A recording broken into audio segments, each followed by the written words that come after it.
How's it? My name's Gordon, and in today's GitHub tip, I'm going to tell you that you should be using Tasklist. Now, if you already use Tasklist, you're going to think, well, this is obvious, right? I've seen a lot of people that don't use it and don't know that it exists. So let's take a look at what this looks like. You can see that we've got 3 tasks here, and that's because they're numbered 1 through 3. But we wouldn't know which of these tasks is completed. So how can we fix that? We're going to start off by going and clicking Edit, highlight these 3 tasks, and then we'll click this little button, which will conveniently just switch them to tasks. Then we're going to go ahead and delete the numbers here. And the main reason for that is if we go and reorder these like this, then logically we'd have to go and fix these numbers, right? And if someone was previously referencing task 3, then this could confuse things as they would now be referencing, in this case, task 2. So we want to get rid of those numbers so that it allows us to reorder those tasks if we need to. I'm going to go ahead and just convert the acceptance criteria as well, just so that it's easy for us to check those off as we've verified that everything works as expected. So we go ahead and click Update. Now, in the case where we do need to reference a specific task, it'll normally be because we've added, we need to sort of break down information for that, maybe have a conversation around that task. And if that's the case, we can go ahead here and on this task list now, just say convert to issue. And that will go and create us our own whole issue.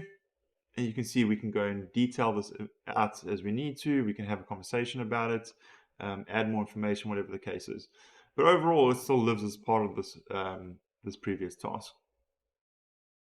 So this is great. We can now mark off our tasks as we complete them, and everyone knows how far we are with the overall issue. But you might have noticed that at the top here, it shows 1 of 6 tasks. But I only have 3 tasks, so why is that happening? Well, you see, by default, every single checkbox is seen as a task. So there's a way that we can fix this. And if we go ahead here and click Edit, I'm just going to go and grab these tasks out, and I'm going to use the Tasklist command. And go put this back in, like that.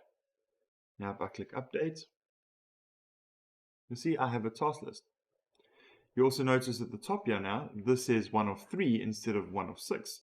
So all these other checkboxes that were in the issue before are now not seen as tasks. As a nice added extra of having this UI, I can also go and add tasks just from the UI. So if I go here and say this is task 4, that can nicely be added without me having to go into Edit and then adding it through the markdown.